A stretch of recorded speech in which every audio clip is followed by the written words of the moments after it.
Welcome to a review of the Mercedes CLK, this being the CLK 230 compressor, a 2001 51 plate. Now, should you buy one of these cars?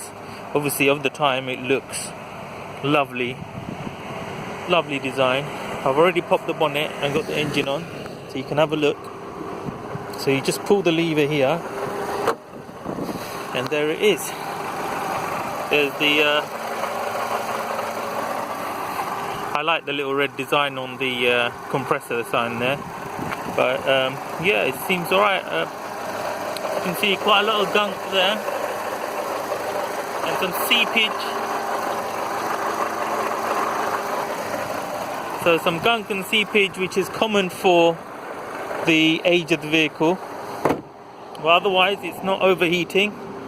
Lovely to see the I'm going to just straighten out the badge there. The 3-pointed star, lovely. Common issues to look out for: rust on the wheel arches. You can see here it's coming. You see that there? It's more on this side. You see the wheel arch here? There's rust all over. Common issue on this age of car, and also on here, but for this car it looks like it's got away with it on the key, around the key area there. It's nice and clean. Looking at the boot, you get a full size spare wheel. This one's had a brand new battery put in, and these need the strong batteries.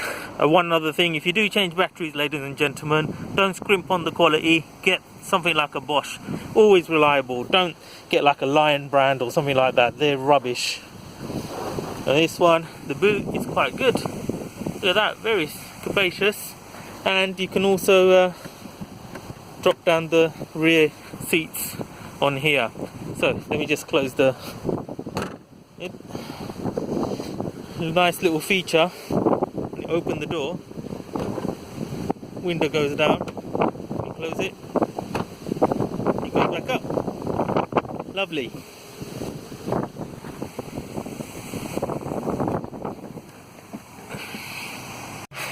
Sorry about that, it was a bit windy outside. We're looking at the interior of the time. It looks lovely, nice quality plastics used. The electric adjusting seats here, so that's quite good. All working. The radio, obviously the battery's been changed and the radio needs its code. And sorry, the car's just been received, so it's nice and mucky. The windows aren't working, so I've tried to reset it and it's not working. So a common issue on these are the window regulators can go, and so that's just something to be aware of. The standard Mercedes steering wheel of the time. Obviously you got the onboard computer, which tells us that we've got a defective lamp that we need to check. But behind, it's a strictly two-seater, but it's nice and comfortable. These seats are absolutely lovely. Lovely for long drive, but obviously if you're going for a sporty ride, I don't think it holds you enough, to be honest with you. These bolsters at the bottom just needs to be a little bit more higher up if you want proper sports, but these really aren't designed for that. This is more like a cruising Grand Tourer, and definitely worth considering if you want that. Just go to the driver's seat and bear with me. So this nice Germanic quality there. I love these hinges, they're so nice and solid. Solid hinges. Unfortunately, this was the time when Mercedes bodywork wasn't as robust as it could be, and then the electronic gremlin started kicking in. Let's try the gearbox, check that it's okay. Yeah, that's good. It goes through fine. But yes, if you're thinking of buying one of these old girls, just do bear in mind, you know, they can have the odd gremlin here and there, but it's a lovely little runner. this particular one. They're available, these ones in this sort of average condition with a little bit of TLC needed, but with the engine and gearbox alright.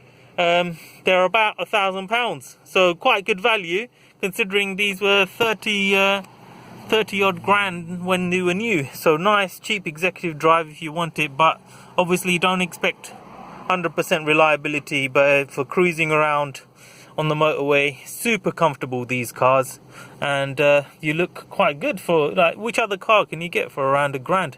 Put comments down below that, you know, make you look so cool. And these at the time, it looked so nice. And 121,000 miles, and 19 years later, although this is a bit mucky, it's worn very well.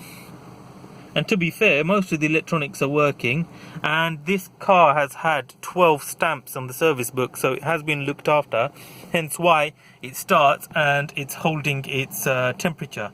So yes, do be careful. These are fragile cars and they need to be maintained like this one. And even, well, if you look at this one, although it's been maintained, there's still little bits and pieces. So do bear that in mind. It's at £1,000, you can't go wrong. Just drive it until it dies on you. Don't spend too much money on these sort of cars, unless you're one of those collectors or something like that that really has a fetish for one of these vehicles. Otherwise, yes, for an executive car of the era, as a bargain basement, £1,000, sub £1,000 car, I would definitely say, yeah, this is worthwhile taking a punt on. Just don't be unrealistic about how far you can go with it and how reliable it will be. Okay, so hope that helped everyone. Make sure you like and subscribe. Take care, bye bye.